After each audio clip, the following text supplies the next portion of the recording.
Hello, and welcome to my channel. If you're new here, my name is Seyi, and this is the Daily Seyi. On this channel, my goal is to help you look good and feel seen. And of course, if you are a returning subscriber, thank you so much for tuning in and being a real one. My background is different today because we are having a little chitty chat today. So I did want to make you and I a drink. You know, we can't have a little girl talk without actually having something to sip on. It's a cute little wintry, kind of into spring mocktail, and it is a blueberry pomegranate spritz. It's actually pretty easy. The ingredients are very straightforward. So this is something you can easily pick up at the grocery store your next run. Now this can easily be transformed into a cocktail with your alcohol of choice, but it is literally the daytime right now. So, you know, there's a time and place for everything. I am going to be talking about being radically honest with yourself. I've shared little tidbits here and there over on Instagram. So I figured why not bring that conversation over here? It's a new year, you know, we're trying to do things differently. So let's get right into it. So I have all my ingredients here. We have pomegranate juice, some blueberries, a lime, ginger ale, and mint. You can sub the ginger ale for your alcohol of choice and sub some simple syrup in order to kind of make it sweeter. If you want it to be a little more spritzier, definitely go for like a club soda. But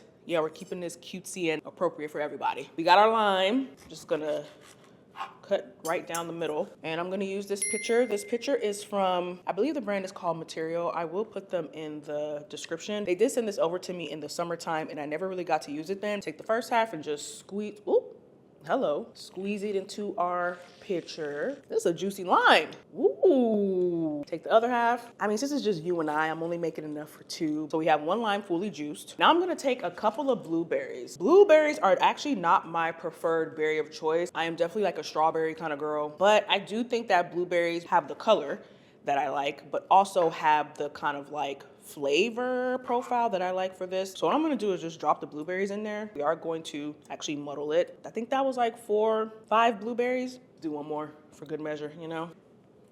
6. We're gonna take this mint. I know I said it was a blueberry pomegranate spritz with mint. Oh, fresh mint always just smells so good. We're literally just taking sprigs off and throwing it in there. We're gonna do a couple because again, we're going to muddle it. I don't have a muddler. I know that's not what it's called, but I don't have the thing to like mash it. So we're gonna use this little spoon. Take our long pitcher spoon or you know, one of those muddling things. You want the blueberries to essentially start mixing with the lime, to start mixing with the mint. Kind of just want to get the essence of those flavors out. It should be looking pretty muddled. You kind of want to just mash the blueberries, not till it's pulp, but till it's pretty mushed. Now we're taking our pomegranate juice. It's not pomegranate, is it? If you're on TikTok, you would know where that's from. I don't know my fruit. Pomegranate juice. We're gonna eyeball this, going with what we feel like we want to go for, what our body is telling us to do. So I will say half that bottle, stir. And now we're gonna take ginger ale. You can technically pour this whole thing in there, but again, it's just you and I. You wanna just mix this all together. Let the blueberry, the pomegranate, the mint, everything just kind of marry well together. Let's do a taste test. That is really good. We're going to add more ginger ale. I'm realizing you probably could have just gone with half a lime, but you know, that's okay. Let me get some ice. Add that in. How cute. I love the color of this. Hopefully you don't mind me using the spoon to taste. One for me, one for you. Cheers. That is really refreshing. The ginger ale was the right choice. Now let's go ahead and chat.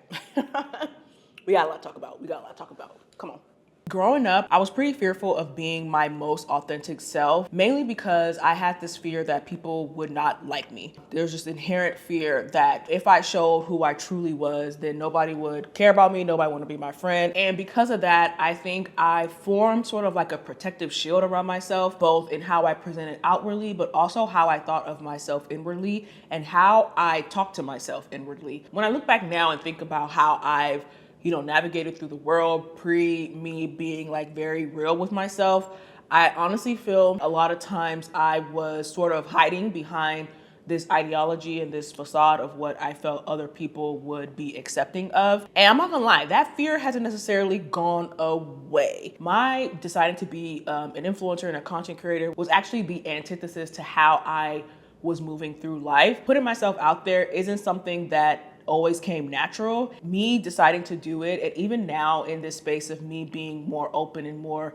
transparent about things going on in my life, it's mainly coming from a place of one, being radically honest with myself, but also fighting against the thoughts that I am not worthy to take up space or I'm not worthy to be my full self because I think that other people will not accept who I am for who I am. I'm quite literally going against what my like nature wants to do. Is it nature or nurture?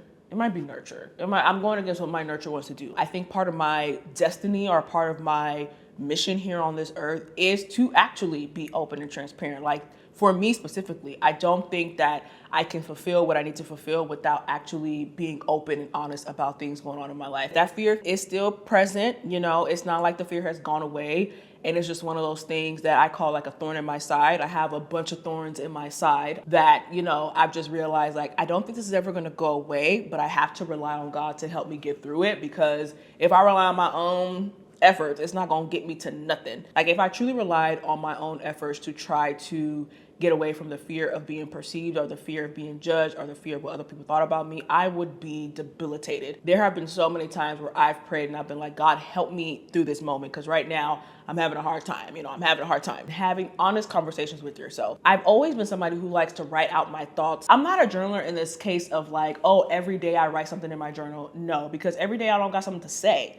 But on the times I do have something to say, oh, best believe I'm writing something down. And so I'm a journaler in that case. Like I journal when events are happening and I'm like, I need to jot this down. I need to remember what I was feeling in this moment. I have written down a lot of feelings. When I look back, I'm like, oh, dang, girl, you were really dealing with this thing. Like, whoa. But I remember telling myself when I was writing down one day, it was a while ago, and I was writing something down and I was like, Seyi, you're holding yourself back. You're not writing out what you really feel in this moment because you're afraid to see the words on the paper, or you're afraid to even say these things out loud because it sounds so bad to you. To me, it did sound bad. I was just like, I don't want to say this. I don't want to be judged by God or, you know, by myself even. Like I was judging myself for even feeling the feelings I was feeling. But as I was writing, I still wasn't feeling the release that I needed to feel. I do think that journaling is meant to be like a therapeutic process, and it's meant to kind of be like a, you know, pouring out process, like pour out of you so that way it's pen to paper, it's out of your body, it's out of your mind, it's out of your system, and you can move forward. You really can't do that if you're holding back with, you know, what you're saying and what you're thinking. I was just struggling with fear of perception, fear of abandonment, jealousy, anger. Now that we have it out, like it's out. It's out.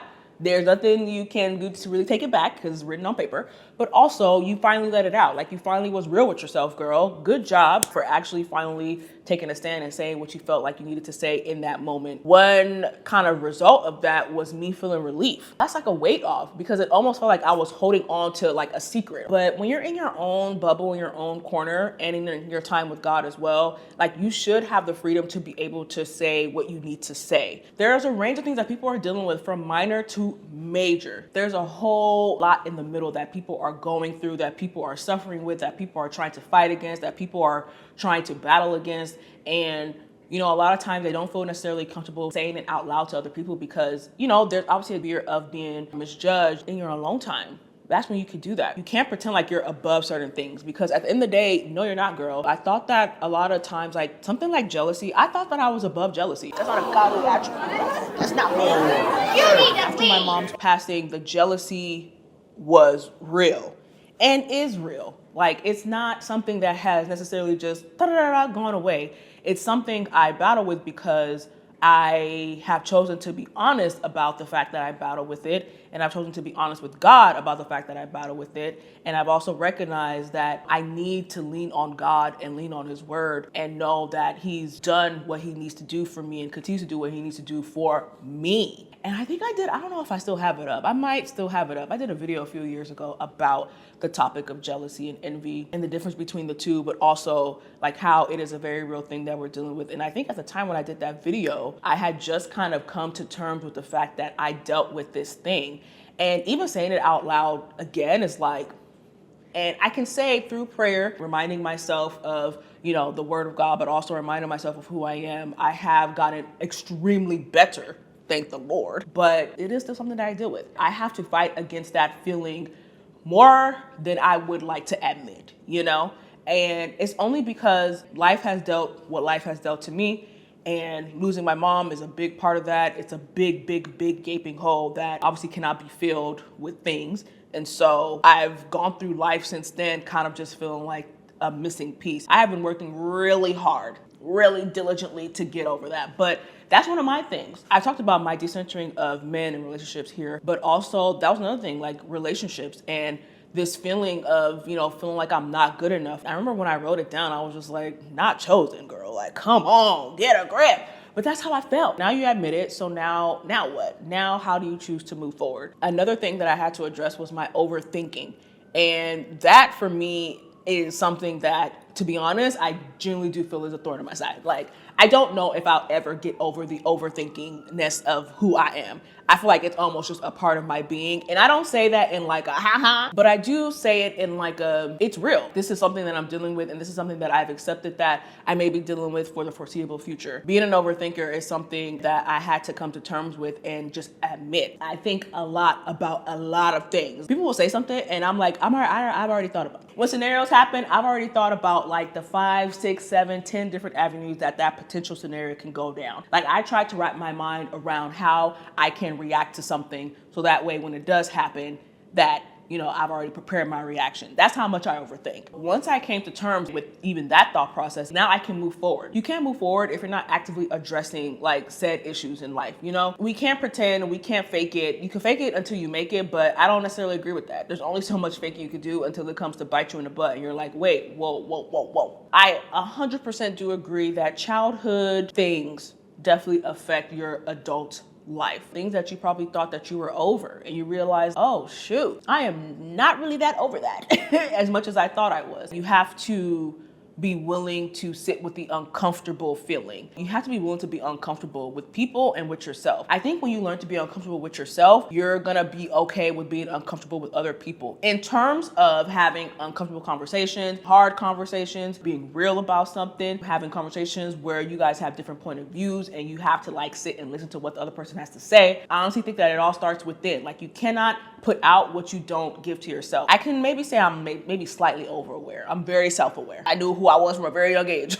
I'm grateful that I have given myself the opportunity to be uncomfortable with my thoughts and my feelings, because it has given me the openness and the grace to also extend that to others and to have like these deep and, interesting conversations with other people. But if you are fake with yourself, you cannot be real with other people. That's what I'm trying to say. If you're fake with yourself, you literally cannot be real with somebody else. The radical honesty within yourself translates into how you're able to build and sustain relationships with other people. That also goes for your relationship with God. It's a two-way street, You can't pretend with God. The book of Job is one of my favorite books of the Bible. Now, obviously, it's a very lamenting book, but Job was real. I love how, because Job was so honest, that God also said, I'm going to be honest with you too. In the end, what he lost was recovered. In that midst of the real, that man was being really, really honest. What some would think like too honest. At the end of the day, it's like he said what he had to say because that's what he was feeling at the time. He's lamenting, but you can still tell that he still cares about the Lord. Like, he still cares about God. He's just in a heartbroken spot. The same goes with us. If you're in a faith crisis, let's say, which I was at one point, you're just like, man, it's not like you don't care, but sometimes you're just like, God, I recently had a situation like that where I had to write in my journal and I was like, God, I'm gonna be honest. I'm feeling a little disappointed in you right now. And before, old me would have been like, girl, why would you say that? But now I'm like, God is big enough to handle my big feelings. The same goes for ourselves. Like, you need to be able to handle your big feelings. As I continue to navigate my 30s, that being radically honest is something that I hold on to. You have to be real. Do not beat around the bush either. There's no point in doing that. It took time, but the more I did it, the more I got comfortable with it, and the more it allowed me to feel like I am living my most true, authentic self, and I'm being my most true, authentic self, and I can communicate my most true, authentic self to people. This is not like you figure it out one day and like you're good to go. Thanks so much for watching this video. I hope that you enjoyed both parts. If you like the vibes here, if you like this content, then I would love if you would subscribe, give this video a thumbs up. I love sharing my fashion content. I do. Another part of my channel, like I mentioned earlier, is the feeling seen part, just sharing parts of myself and how I'm navigating my life to help you navigate yours. I appreciate y'all so much for watching, and as always, I'm gonna catch y'all in my next one. Until next time, bye.